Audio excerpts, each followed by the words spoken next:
Jadi kong kali kong pengusaha itu berbahaya karena akan mengubah leader menjadi dealer.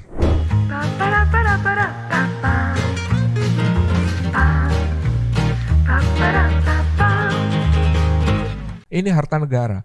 Waktu itu fungsi negara salah satunya adalah mengelola harta anak yatim, Mas Ari. Jadi anak-anak yatim yang belum dewasa, kemudian dia diasuh oleh keluarganya, itu hartanya dititipkan ke negara. Itu sebagian yang dikelola negara, yang kemudian nanti dibagi hasil dengan anak yatim itu. Enggak, zaman itu sudah kepikiran sampai di situ gitu. Sebenarnya di level itu gitu. Ini hal yang positif ya kalau kita tetap jalankan hal-hal menarik seperti ini gitu. Menurut saya sih intinya adalah pada sebuah rasa tanggung jawab yang luar biasa. Sampai Umar kan mengatakan kalau ada satu ekor keledai atau kuda atau unta tergelincir di jalanan Irak, aku takut Allah akan mempertanyakan itu kepadaku. Padahal itu di luar kuasa dia ya, sebenarnya kan. Jauh, tapi di bawah kekhalifahan dia. Ya kalau Umar itu sekarang kalau negaranya dikonversi 27 negara, Mas Hari. Wilayah kekuasaannya Umar itu kalau dikonversi 27 negara. Uni Soviet dulu kali ya. Gede banget kan, membentang dari Pakistan di timur sampai Maroko di barat kok. Gitu. Iya. Jadi dia presiden besar dulu ya. Iya, khalifah ya. Seluas itu wilayah. Nah, sebenarnya berarti kan antara pemimpin dan rakyatnya semuanya punya keterkaitan sama Allah jatuhnya kan ibaratnya. Sebagai pemimpin, dia takut kepemimpinannya itu akan memberatkannya dia nanti di akhirat kan gitu kan. Nah, sebagai rakyat juga gitu, dia juga nggak akan sembarangan memilih pemimpin yang bagaimana karena dia juga akan ditanyakan pilihannya kan. Betul. Jadi dua-duanya adalah tipe-tipe yang takut dulu sama Allah gitu kan. Iya. Nah, berarti kan ibaratnya gini. Tapi sebenarnya gini nggak sih? Misalnya gini, kita melihat, misalnya kita akan memilih sebuah pilihan calon lah ibaratnya. Kita misalnya melihat ada yang bisa dibilang mempunyai histori yang kira-kira mungkin bisa dibilang kayak semacam rekam jejak lah ibaratnya, kesalahan dari beliau gitu, yang sebelumnya entah itu ini bukan ngomongin capres sekarang ya, tapi misalnya kita memilih pemimpin dalam perusahaan dan organisasi segala macam gitu, dia ini sering korupsi gitu misalnya, atau dia sering zolim sama orang. Ada soal amanah bermasalah di situ. Iya, bermasalah dengan amanahnya gitu. Kita udah tahu keadaan itu. Dan potensinya pun masih ada karena belum bertobat misalnya. Kalau belum bertobat apalagi? Belum bertobat nih ya gitu ya. Kemudian kita memilihnya dan dia melakukan hal begitu lagi. Apakah yang memilih itu juga dapat dosanya? Kalau dia tahu bahwa yang dia pilih ini punya rekam jejak keburukan yang dia belum bertobat tentangnya, yang kemudian masih terlihat. Kalau dalam konteks sekarang kan bukan cuma personnya, tapi orang-orang di sekitarnya, gitu ya. Itu punya rekam jejak yang buruk dan membahayakan sebenarnya hak-hak masyarakat banyak. Lalu dia tetap nekat memilih itu karena kepentingan ataupun karena hal-hal yang lain. Dia bertanggung jawab di hadapan Allah. Ikutan bertanggung jawab berarti kan? Iya. Dan misalnya gini, misalnya dia orang tersebut ternyata, berarti kan kita memudahkan dia untuk korupsi gitu ya, atau juga melakukan hal itu, membuka jalan untuk jalan itu. Misalnya akhirnya suatu saat dia korupsi misalnya, maka dia dapat dosanya korupsi orang itu. Kalau ini mungkin fihi khilaf ya, ada pembicaraan khusus tersendiri. Apakah kalau kita itu mendukung seseorang yang korup, maka kalau dia korupsi kita kebagian dosanya? Sebenarnya menurut saya itu kembali kepada apakah kita mengetahui.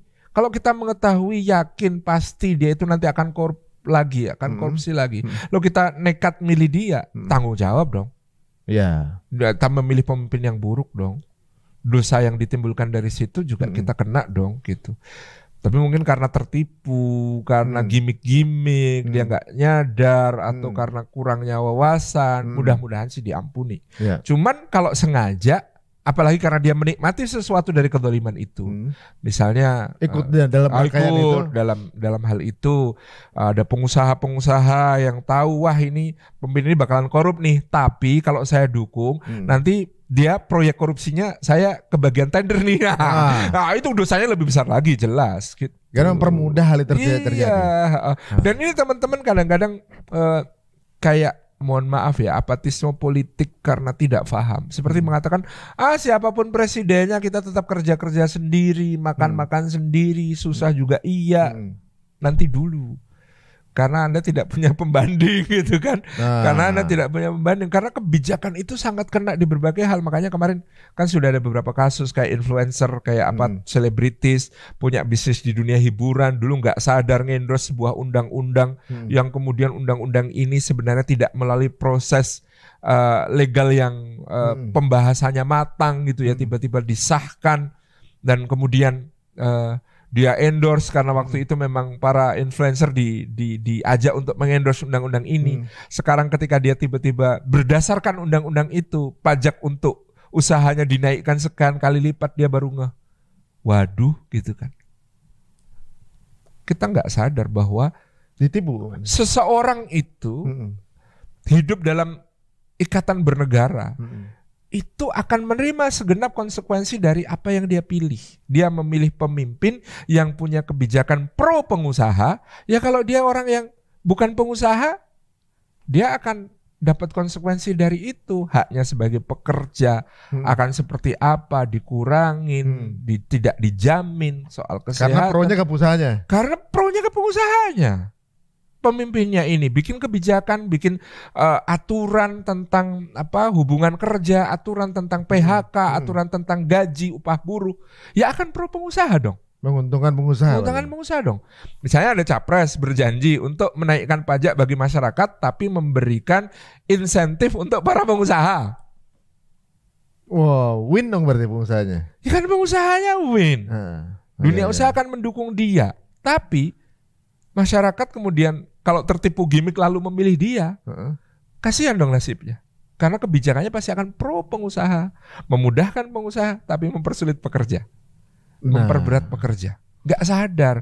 Tapi kadang-kadang itu orang dilemahkan dengan kata-kata, ala siapapun presidennya kita tetap susah-susah aja, makan juga nasi. Ya iya, tapi soal gimana cara mendapatkan beras untuk kebutuhan dalam negeri itu akan sangat terpengaruh seorang pemimpin. Apakah dia mengutamakan misalnya produk-produk dari petani dalam negeri dibeli dengan harga layak oleh negara, oleh Bulog, kemudian didistribusikan dengan baik, ataukah dia memilih untuk menunjuk pengusaha yang akan melakukan impor, yang impornya sekian juta ton, dia cukup ngambil Rp1.000 per kilogram atau bahkan mungkin Rp1.000.000 per ton, dia akan dapat berapa dari impor itu?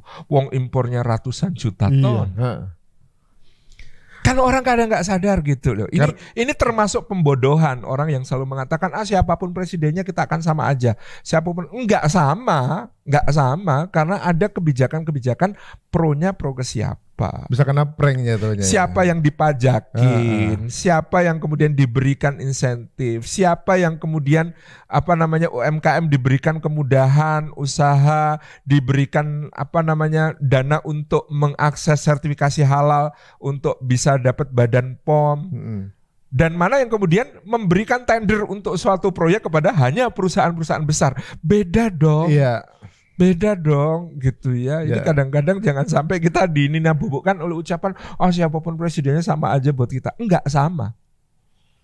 Itu mirip kayak di akidah kita, semua agama sama kayak Iya, ini kan soal pilihan ya, soal pilihan. Dan sebagai rakyat kita ini subjek, kita berhak memilih seseorang yang akan memberikan sebesar-besarnya keuntungan bagi masyarakat yang luas gitu loh. Berarti salah satu caranya yaitu di antara ketiga ini mana yang lebih paling menguntungkan untuk rakyat gitu kan? Harusnya begitu. Begitu kan? Loh kalau Anda pengusaha mau milih yang menguntungkan untuk pengusaha ya silakan. Nah, cuman kalau kita rakyat ini mayoritas nih. Iya benar. Kenapa ada demokrasi? Logika demokrasi adalah supaya kepemimpinan berpihak pada kepentingan yang paling banyak, yang dampaknya luas. Daripada memperkaya sekian pengusaha, kan lebih baik memakmurkan sekian juta rakyat. Ya karena memang di Indonesia itu justru yang memiliki 70% kekayaan bangsa ini hanya yang segelintir itu. Hanya segelintir. 30% pengusaha kan gitu kan memiliki 70% kekayaan aset bangsa ini dikuasai oleh jumlah sedikit sekali yaitu para pengusaha. Betul. Lah masalahnya dengan kondisi ini kadang-kadang saya tuh mau suudon tapi kadang nggak sampai. Ini jangan-jangan masyarakat kita tuh betul-betul dimiskinkan secara struktural gitu ya. Supaya miskin terus, supaya ketika pemilu itu bisa gampang dikasih. Pragmatis. Jadi mereka mengorbankan kebijakan 5 tahun yang harusnya berpihak pada mereka demi sesaat 100.000, 200.000, 300.000, 500.000, 600.000. Jadi kemiskinan adalah sebuah setting supaya suaranya mudah dibeli. Dan lalu kepentingannya adalah untuk kepentingan yang bisa beli. Benar. Jadi kebijakan dari kepentingan itu. Jadi mau sampai kapanpun akan miskin terus karena memang dikondisikan seperti itu gitu. Makanya sebenarnya salah satu hal yang sangat tabu dan itu dalam Islam dicegah luar biasa itu adalah kong kali kong antara penguasa dan pengusaha. Ya karena di zaman-zaman para sahabat belum pernah, justru pengusaha itu challenging banget sama para sahabat, sama mukminin kan. Iya, gitu. Jadi aturan untuk para pengusaha ini mereka diberikan keleluasaan dengan syarat mereka memakmurkan sebanyak-banyaknya masyarakat ya, menjadi jalan rezeki bagi sebanyak-banyak orang kan begitu. Kalau tata kota Jawa yang dirumuskan oleh Sunan Kalijaga itu begini Mas Ari, ini keraton, ini alun-alun, ini masjid, pasar. Pasar tuh agak jauh dari 3 unsur yang lain. Kenapa? Ini kan keraton itu simbol raja. Alun-alun simbol rakyat. Masjid simbol agama. Ulama dan agama gitu ya. Pasarnya agak jauh, simbol pengusaha. Nggak ikutan jadi di sini. Dia agak diberi jarak. Ketika ada pengusaha mau kong kali kong dengan raja, dia harus lewat alun-alun, diawasi oleh rakyat, difilter oleh rakyat, dilihat dan terlihat dari masjid, diawasi oleh ulama, dilihat oleh ulama. Kalau tipenya yang sekarang pasarnya di belakang keraton. Nah itu masalah. Nah di Solo itu ada perubahan. Apa tuh? Di Solo itu ada pasar Klewer namanya. Pasar Klewer itu nempel keraton. Kalau di Jogja masih taat gitu. Kalau di Jogja itu strukturnya masih. Jadi ini keraton, ini alun-alun, ini masjid gede. Pasar Beringharjonya kan agak di sini, di Malioboro agak jauh kan, gitu. Nah, kalau di Solo itu ada pasar Klewer yang nempel keraton. Itu tempat saya mudik itu. itu pasar Klewer itu dalam struktur tata kota Jawa itu bid'ah gitu ya, dalam arti harusnya tidak di situ. Oh, tata kota Jawa itu mengatur begitu. Tata kota Jawa diatur begitu. Makanya pasar gede Harjonagoro kalau di Surakarta. Pasar yang resmi itu pasar gede Harjonagoro itu. Jadi harusnya jangan deket-deket ke keraton karena tadi simbolnya penguasa dan pengusaha nggak boleh deket-deket. Itu diatur dari zaman Kesultanan tuh. Iya, dari dulu. Waduh.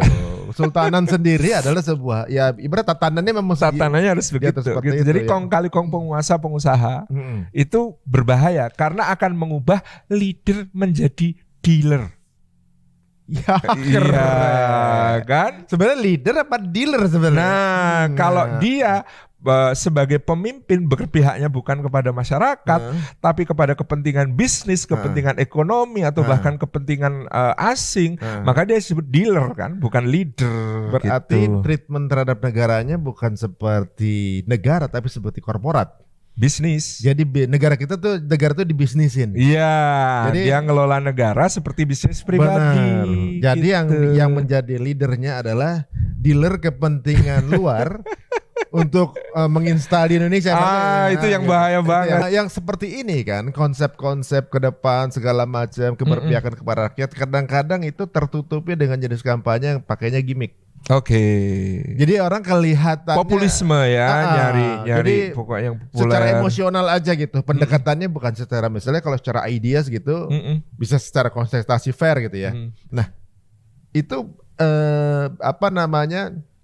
mengaburkan esensi sebenarnya dari sebuah kepemimpinan gitu. Ya, jatuhnya ke sesuatu yang sifatnya artificial, yang sifatnya permukaan gitu kan.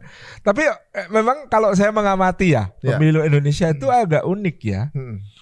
Dulu kita punya presiden Bu Mega katakanlah gitu, seorang yang ibu, seorang yang karena perempuan punya ketegasan dan beliau punya jiwa perlawan, apalagi orang teringat zaman Orde Baru kayak apa gitu kan. Karena bosan dengan yang begitu, kita pengen punya presiden yang gagah, berwibawa, yang kemudian penuh pertimbangan, pelan-pelan. Akhirnya yang terpilih Pak SBY. Kita bosan sama presiden yang seperti itu karena dianggap ragu, bimbang, lama memutuskan.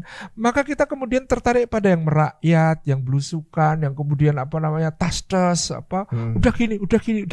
Kita pilih Pak Jokowi gitu ya. Pertanyaannya, pasca Pak Jokowi gitu ya. Kita mau pilih yang kayak gimana?